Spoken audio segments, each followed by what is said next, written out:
Հիմա մեր չամանը ներծծվել է արդեն,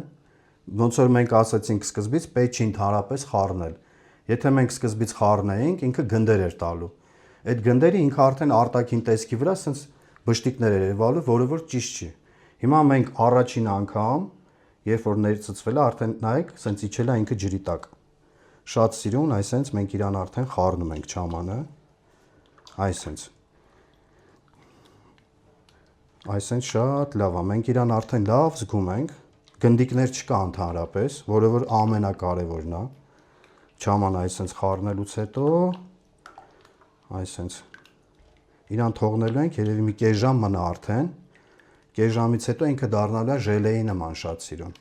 Հիմա ասենց որ ձեռքով խառնում ենք, ընդհանրապես ոչ մի գնդիկ, ոչ մի ավելնորդ կոշտ հատիկ չունենք, ինքը այսպես լրիվ ոնց որ ջուր է լինի։ Շատ լավ է, այսպես պետք է լինի չամանը։ Այսի չամանի ամենալավ պատրաստման ձևն է։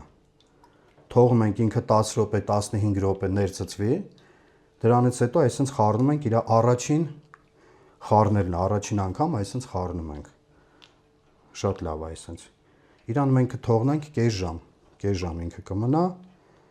սխտորը, չամանը, բիբարը, այդ լրիվ ամեն ինչ ինքը կներծծվի, կդառնա մի մասա։ Հիմա խառնում ենք երկրորդ անգամ, արդեն իր պնդությունը նայեք մենք զգում ենք, ինքը ուռել է, այսպես։ Երկրորդ անգամ խառնելու արդյունավետությունը այն է, որ արդեն ինքը գնդեր էլի չի տալիս, վсё, բացվում է չամանը։ Հիմա արդեն բացվելու process-ի մեջ է։ Ինքը շատ լավ է, ես արդեն իր կոպտությունը զգում եմ չամանի։ Սպասեցինք մենք կես ժամ, չամանը արդեն խառնում ենք, մեր մոտ արդեն չամանը լավ ուռել է, վերջնական, այսենց լավ խառնում ենք չամանը։ Մենք իրան թողեցինք կես ժամ, ինքը արդեն ուռի, շատ լավ է, արդեն լրիվ ինքը պնդացել է, համարյա պնդացել է արդեն, համարյա, շատ լավ է եղել, այսենց, եթե իրան զգում եք, հլը հատիկները ոնց է իր մոտ արդեն ուռել։ Մենք չամանը կթողենք արդեն սառնարանի մեջ, մեկ օր կմնա,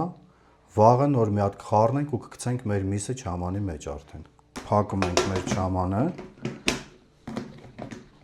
այսենց, սառնանում դնում ենք, արդեն ինքը մեկ օր կմնա։